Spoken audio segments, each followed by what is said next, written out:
Olá, pessoal. Todos bem, eu espero. Olha, desemprego na Espanha, medidas mais duras na Itália, aberturas no Israel. Qual é o caminho mais certo? Como vão ficar os nossos direitos constitucionais? Esses vão ser os próximos meses que vão mostrar a que caminho nós estamos indo. O número de desempregados na Espanha ultrapassou a marca dos 4 milhões em fevereiro. Lembrando que a Espanha tem 45 milhões de habitantes, 4 milhões de trabalhadores desempregados. Enquanto milhares de pessoas esperavam nas chamadas filas de fome em Madrid na quarta-feira, essa semana, para receber comida gratuita. Escutam bem, a esse ponto já chegou. O perfil das pessoas, você vê arquitetos, enfermeiras, escutam só, na atual situação, enfermeiras nas filas de pegar comida gratuita. Pessoas que você nunca pensaria que poderiam estar em uma fila de fome. Disse a Imaculada Jiménez, porta-voz da Fundação Madrina, a fundação que organizou a campanha alimentar. Segundo o Ministério do Trabalho e Assuntos Sociais da Espanha, a taxa de desemprego em fevereiro de 2021 está em seu nível mais alto desde 2016 e está diretamente relacionado com as restrições impostas na sequência da terceira onda da pandemia da Coringa. Eu acredito que não seja só a terceira, mas sim já a segunda onda e a primeira onda que fez com que tantas pessoas perderam o emprego. Se a situação não melhorar, se as empresas continuarão a fechar ou demitir trabalhadores, aumentará significativamente o número de desemprego. Isso é lógico. E como é que isso vai melhorar, gente? Porque se uma empresa, antes da crise, já estava mais ou menos apertado, agora com a crise, então, a crise dá o resto.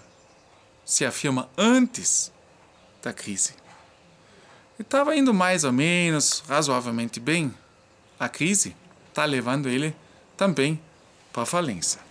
Então, como é que isso vai melhorar tão rapidamente? Isso não é possível. Pensamos que a situação iria melhorar, mas está ficando pior, comentou a porta-voz da Fundação Madrina. Depois de registrar os piores números de sua história econômica recente, com uma queda de 11% no produto interno bruto em 2020, a Espanha enfrenta uma crise econômica que ameaça aumentar os níveis de pobreza e de se espalhar para os próximos anos.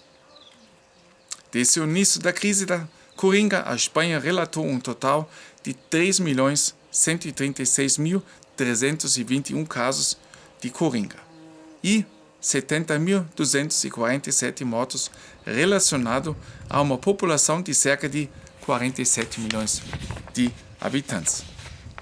Tá, essas pessoas, esse número de habitantes varia um pouco, depende de onde a gente olha. Gente? Então vocês podem ver que a Europa toda está passando muitas dificuldades. A Itália está ampliando suas medidas contra a pandemia de Coringa, diante do aumento do número de infecções. Como o novo decreto, o governo de Mario Draghi não só ampliou as restrições anti-corona, mas também as reforçou em alguns casos. Entre outras coisas, isso afeta o ensino escolar. Nas zonas vermelhas, ou seja, nas regiões onde a situação da infecção é praticamente crítica, todas as escolas na Itália serão fechadas. Com o decreto que agora foi aprovado, o governo se mantém fiel à divisão do país em diferentes zonas de risco. Entre outras coisas, Isso afeta, imagina, bares e restaurantes, novamente. Nas zonas amarelas, eles têm que fechar às 18 horas. Nas zonas laranja e vermelha, os bares e restaurantes permanecem geralmente fechados para os hóspedes. Então, ali também já se mostra que o setor de hotelaria e gastronomia vai ser um dos últimos setores que vai poder abrir também aqui na Alemanha. O toque de recolher noturno, que está em vigor em toda a Itália há 4 meses, também será prorrogado. Até depois da Páscoa, as pessoas ainda só poderão sair de suas casas das 22 horas às 5 da manhã por razões urgentes. As viagens para outras regiões também continuam proibidas. O governo está enviando um sinal de esperança para o setor cultural. Antes da Páscoa, a partir do dia 27 de março, será permitida a reabertura de teatros e cinemas. Os ingressos devem então ser encomendados online e as regras de distância nos teatros e cinema devem ser observadas. É permitido comer fora novamente em Israel. Escutam só. Finalmente de volta ao seu restaurante favorito, há uma bebida no café da esquina em Israel. Isso é possível novamente. E muito mais. Entretanto, aqueles que foram vacinados e aqueles que se recuperam são os principais beneficiários do relaxamento.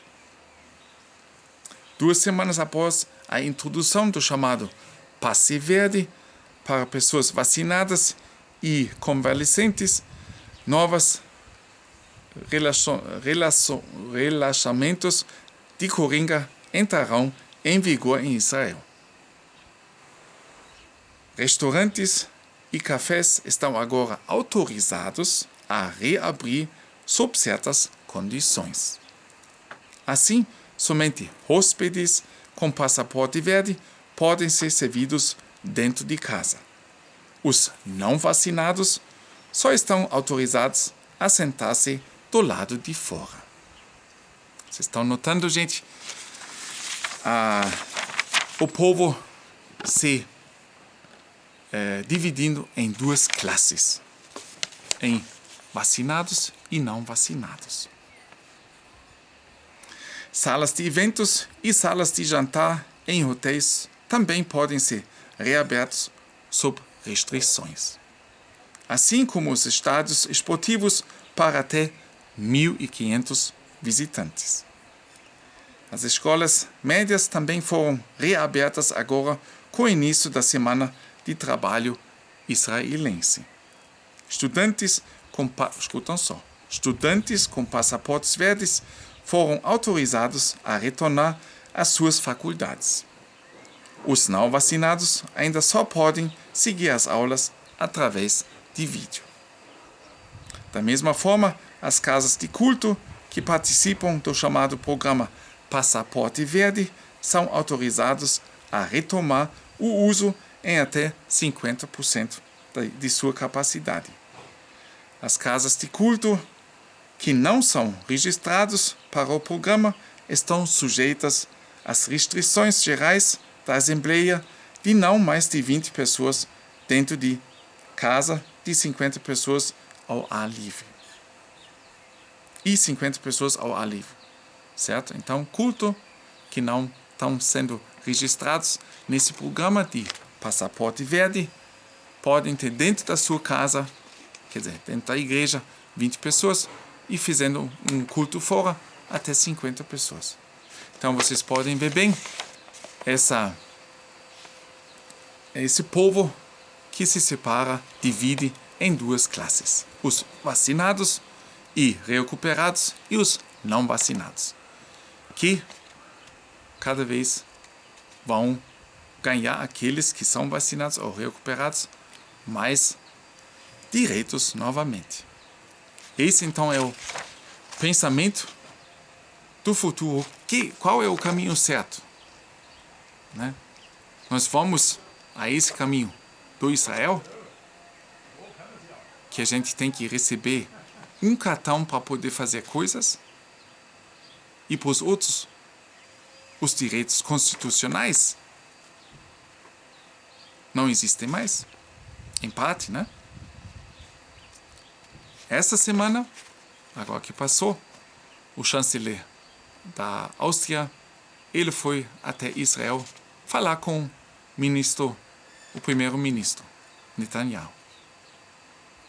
Vamos ver então, no futuro próximo, o que o governo da Áustria vai decidir. Né? Se nós todos aqui na Europa vamos a esse caminho, então eu quero ver o que eles vão fazer com os não vacinados aqui. Aqueles que são, vamos dizer assim, pessoas que não é que são pessoas que não querem se vacinar, mas querem esperar ainda. Porque tem muita gente que tem um certo respeito pela vacina. Né? Que primeiro querem esperar meio ano, sei lá, um pouco mais de tempo, para ver se dá qualquer dano, né? Colateral. E outros que não querem de jeito nenhum. E tem uma boa parte que quer deixar se vacinar. Então, como o chanceler da Áustria já foi a Israel conversar com o primeiro-ministro, então você já pode ver quais são os próximos passos, pelo menos na Áustria. E como eu conheço, imagino a Europa toda, a Áustria vai começar, vamos ver como é que vai reagir a população, e aí daqui a pouco os próximos também já vão se encaixando. E assim adiante. Né? Pois é, pessoal.